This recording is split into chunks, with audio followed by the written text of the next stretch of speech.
FX Networks, and Toyota. Rob, Jayson. Great, thanks very much. And I'm going to introduce Brooke, if you'd like to introduce yourself, maybe. Awesome, yeah. My name is Brooke Abney. I lead video for Omnicom Center of Excellence. I actually grew up within Acuin, which is the legacy programmatic trading desk for Omnicom. And I think it's a really big sign of really as programmatic moves from the edge to the core, how we're looking to put really a core group of product specialists and subject matter experts within the core of Omnicom and really extend to all groups, whether it's EnergyBBDO, our Analect division, which is our data science division, or really any of the media agencies, whether it's OMD, Hearts, or PhD.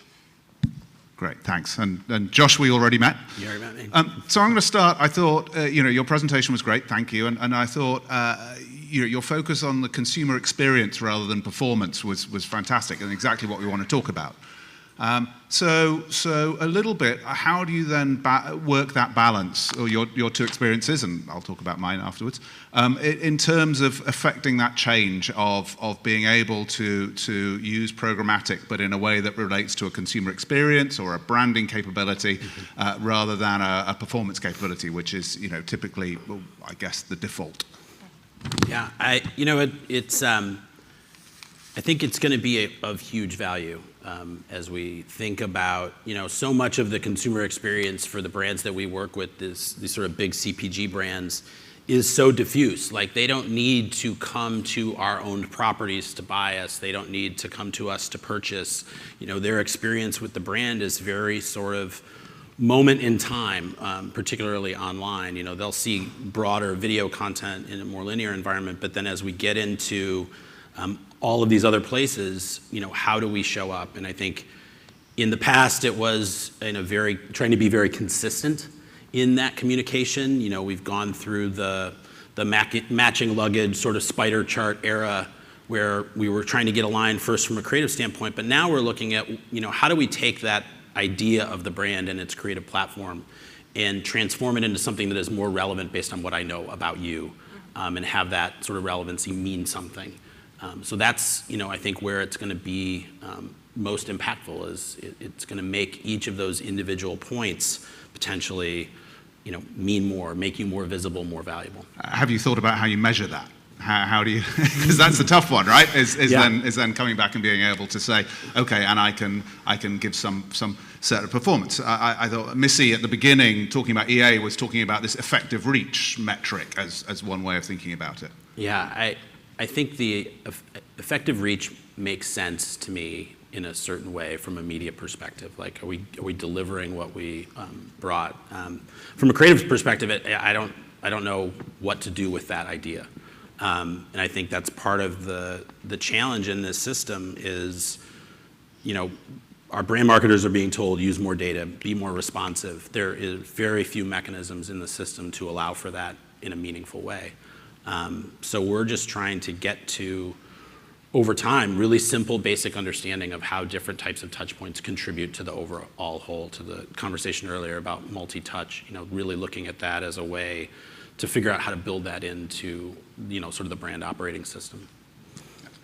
So I'm going to go a whole different direction. And it's funny for me, especially in a video role, where a lot of times I'm actually deterring my teams, even programmatic teams, from using really finite data sources because we're not going to scale, And so for me, programmatic and branding is so much more about automation and collaboration.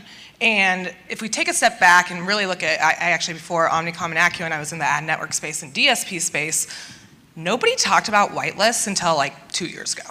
And so much about really even programmatic becoming a branding vehicle is aligning strategy and investment in programmatic activation with what do we want to buy in the first place? And what are the premium, formats or environments, but really what are our inventory guidelines that we want to automate and take those traditional IOs, bring them into a consolidated buying platform so that we can actually get a really good view on what our media is doing instead of depending on publishers to tell us, these are qualified consumers because of the insights we have on them. What we really want to do is take the power back and say, this is how we invest, whether it's a direct IO, a programmatic guaranteed deal, a private marketplace, or even open exchange.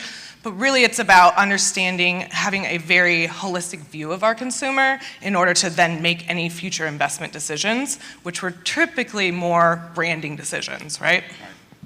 Right. I think this opens up big questions. So if we're talking about branding, how and why does advertising work? And typically, we don't think about advertising as driving the direct sale. That's not the first thing you go to. Most marketing mix modeling will tell you that's not the first thing that drives a direct sale.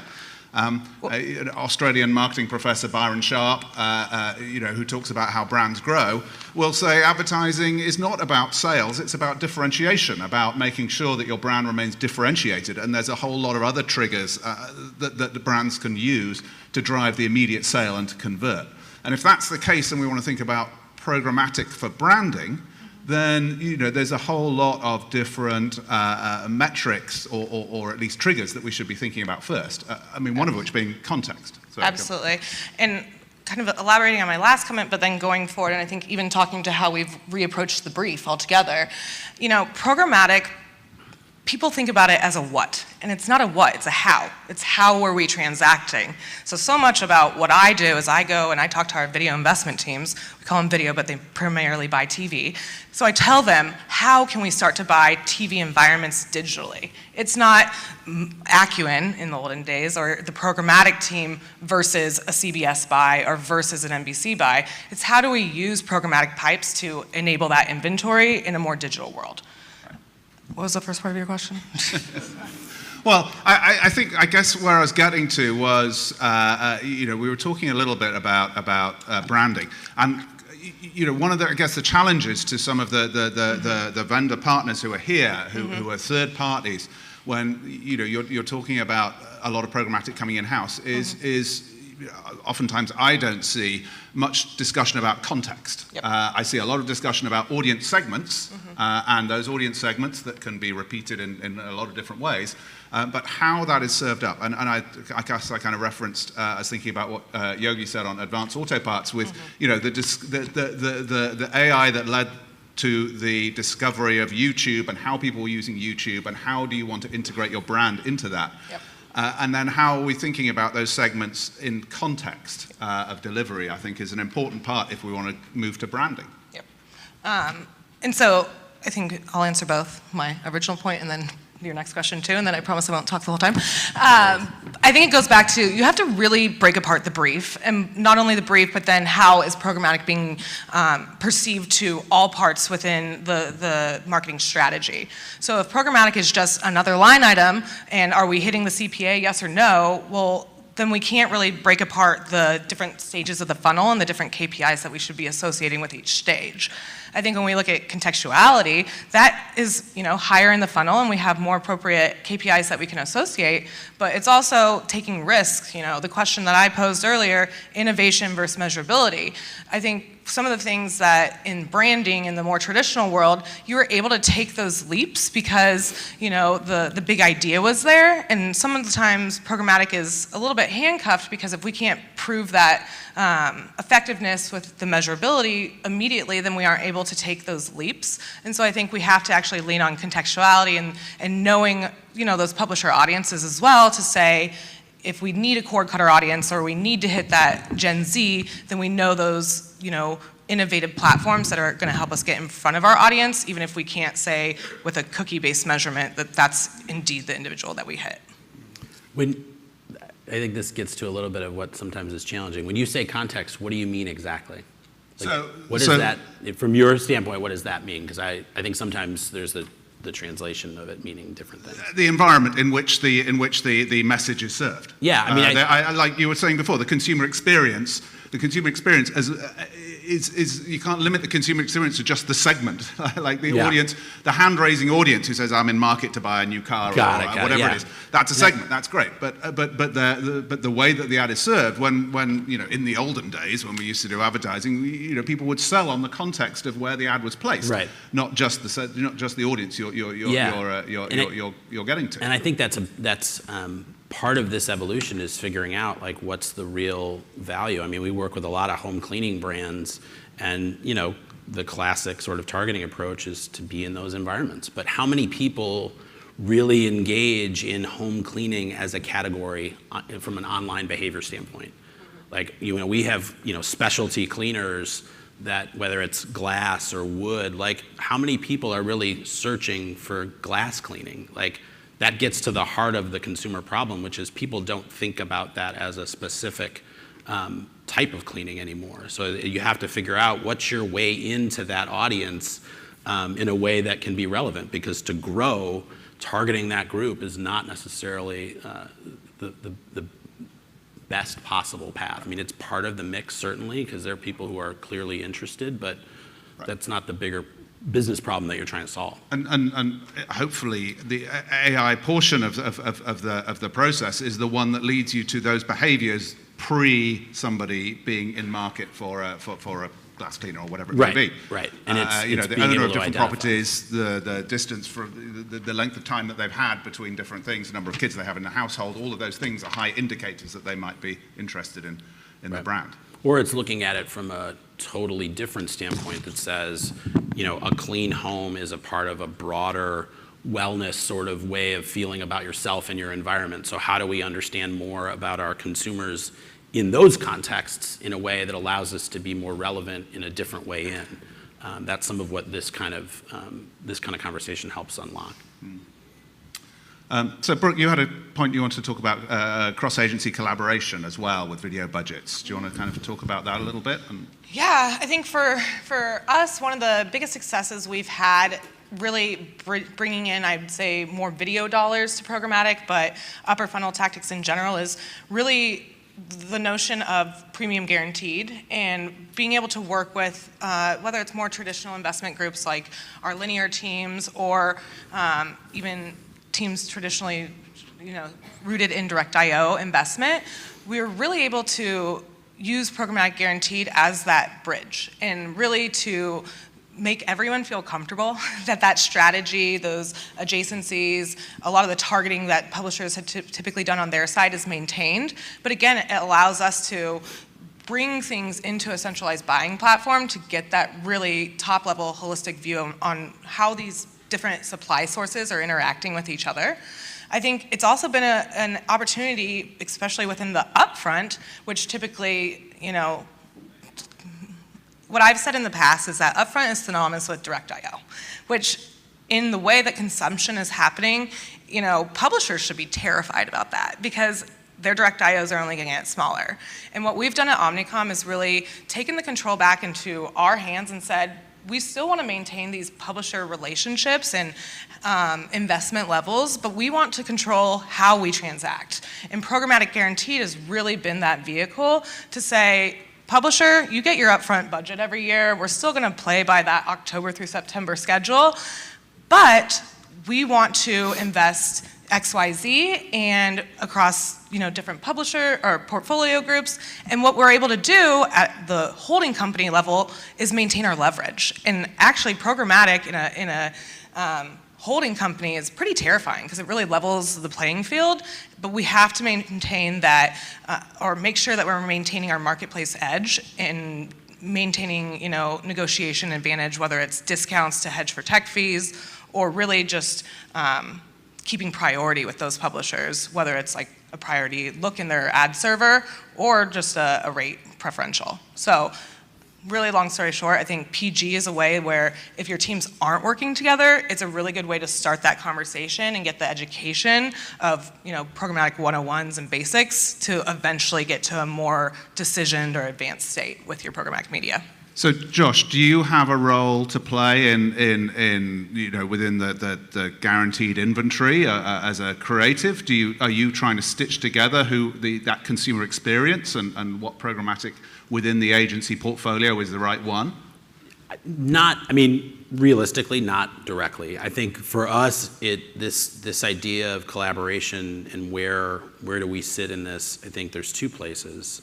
One, understanding how media or how video is going to be parsed out across different, forms and formats and where, obviously has an impact on the creative output, and it's something that, we want to have a point of view or a conversation on to make sure we're not devolving to a one-size-fits-all approach or, a lot of the conversation we're having with clients and with our media agency partners is really this sort of race to the shortest possible, video inventory, because it's the most effective in one way of looking at it. So we want to figure out what's that mix. When we're launching a product, we may have more substantive video that we want to put out, and how do we balance that with the shorter form, harder working, and then how does that impact what these guys go out and get? Mm-hmm. To Josh's presentation, it's all about ingredients versus meals. I think, I always say in the olden days, like 3 years ago, we were so used to just getting the tag sheet at the end of, it was a baton race where client briefed the strategy team briefed all the different activation teams, and then we waited around for an email to get our tags for the creative to run, and then we put them out in market. And now that whole process has to really change. And it really has to be everyone at the briefing table to really understand what are the bits and pieces we need more piecemeal. Maybe we're gonna do some 6-second creative, or maybe we're gonna do native. And so we need all of those headline, body copy, images to really create all those different iterations, but it can't just be something where at the very end someone fills out a tag sheet and they get what they get and that's what they can put into market. They have to be more flexible and more agile and more iterative too, because maybe intra-campaign there's a new opportunity that we're going to need assets for. So, great. So you both kind of talked about short time lengths. I'm sure most people have seen. I was at there's an ARF meeting recently where the MRC Media Council came out and talked about their recommendation in a year and a half's time that they're going to recommend a duration-weighted video. So all impressions will be duration-weighted to come back not to the percentage of viewing of the total length, which it has been up till now, but everything's going to be weighted back to a 30 seconds. So 6-second ads, in theory, are going to be there is a lesser weighting against a short form, and 30 seconds is going to be the basis for duration weighting for all video in about a year and a half's time.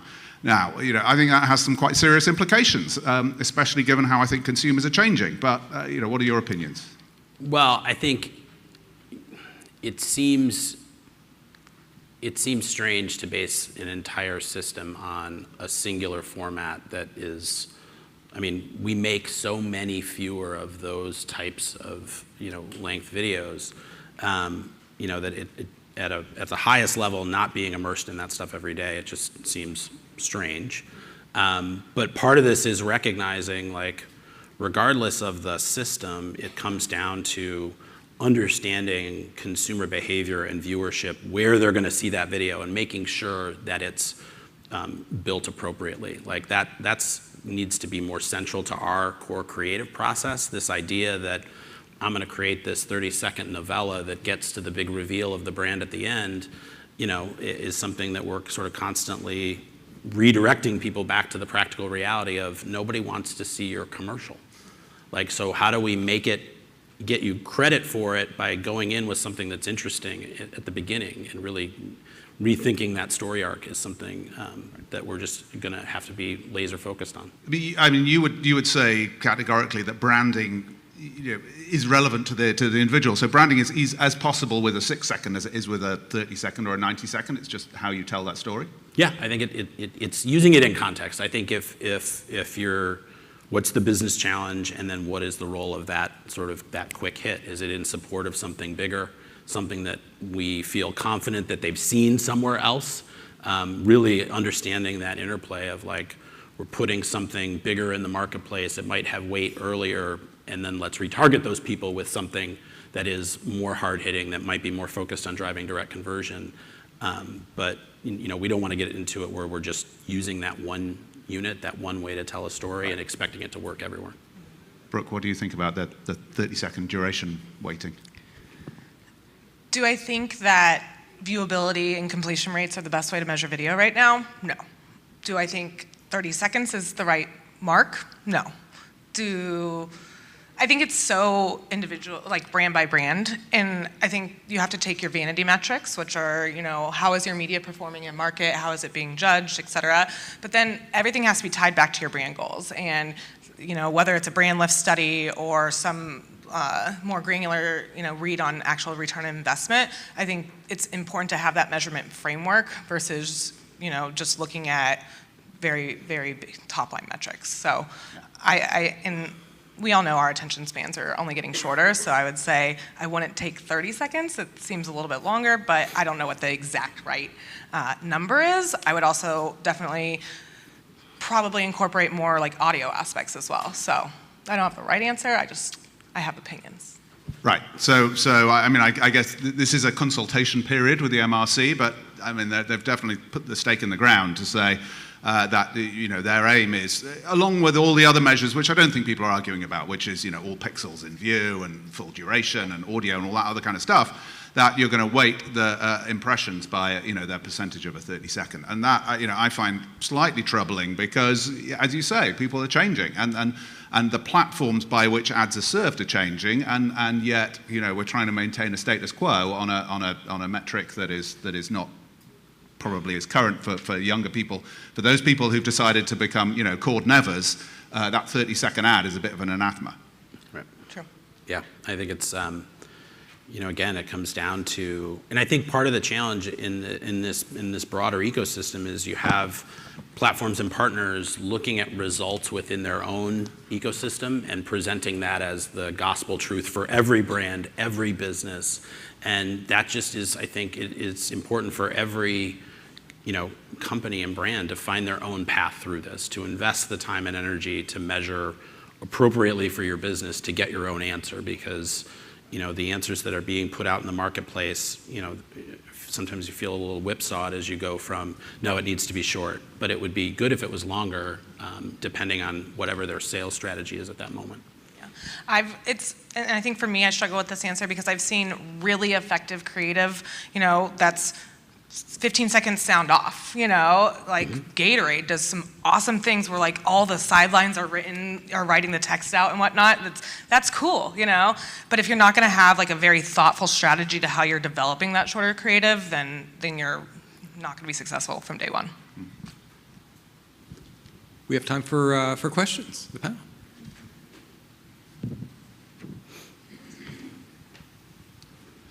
Hi, I'm Chris from Zaxxas. My question is about the resources needed to actually take advantage of using data for things like video. Because you can take one audience and say, oh, it's actually 4 audiences that you should speak to differently and it'll work better. But it's still really hard to make 4 times as many videos. Especially like, Missy's video she showed this morning was tons of talent in it, tons of production. Right. So what can creative agencies do to get more efficient with the production of video assets in order to really take advantage of all the data? Yeah, this is the core of the question that we're being asked by clients is how are you going to produce more with, at best, same? It's just the reality of the world we live in.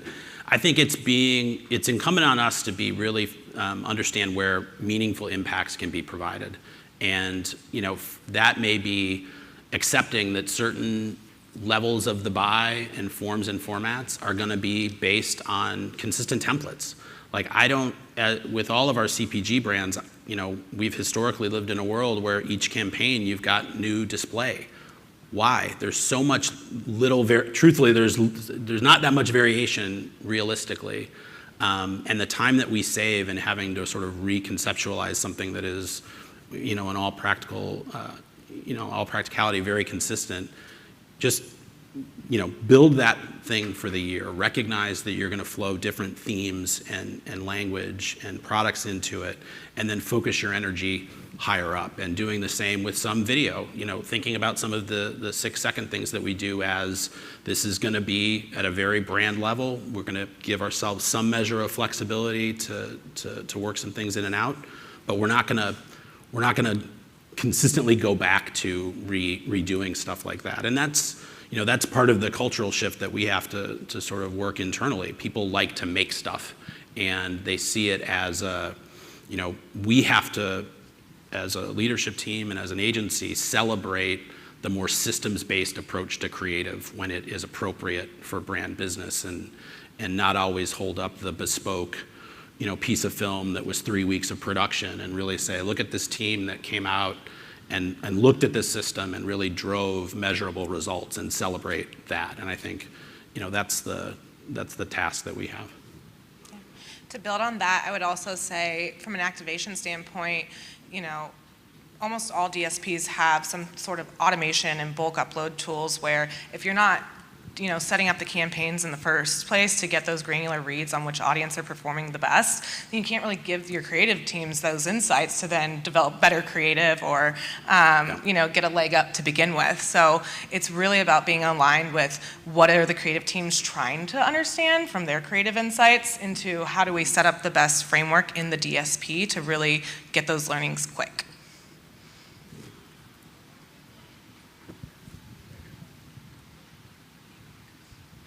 Hi, Drew Fodor from McDonald's. Had a question. So we kind of heard earlier today that a lot of clients, a lot of companies are moving towards more of that business outcome as kind of the key KPI. We're also being held to marketing mix model results as a kind of report card for what we do on a day-to-day basis. So I just wanted to kind of open this up to the panel. As we look at branding metrics, right, have there been any case studies that you've seen with some of your clients that have really seen that some of these branding metrics that maybe we're able to measure in a little bit more real time than a marketing mix analysis, have they been correlated to business outcomes successfully, and what do those proxies look like? I think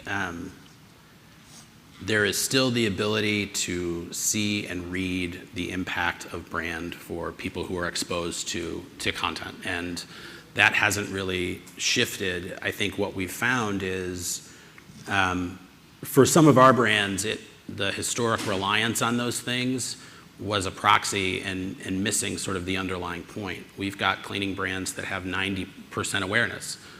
Measuring brand is somewhat it's not getting us anywhere. Even if we show big improvements, the problem is one of usage and use up.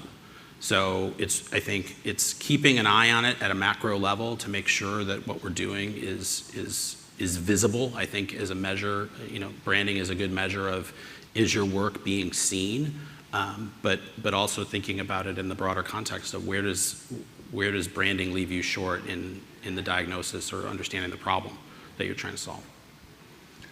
Yeah, I can talk a little bit about one of our clients we work with is a Aruba Tourism Authority, and one of the advantages there is that, well, we can start to look at and serve some of the particular interests that people have, whether it be fine dining or quality hotels or all around the experiences that people are having. You're able to then look at the on-island behaviors of those people through the registration, and although we don't get that data down to the person, we're able to look at the lifts that we've delivered in terms of those particular focus on attributes and the impact on different segments who are then visiting the island. So, it is possible to do, but it requires a kind of data feedback loop that, might be a little harder when you've got, hundreds of millions of customers in a QSR environment.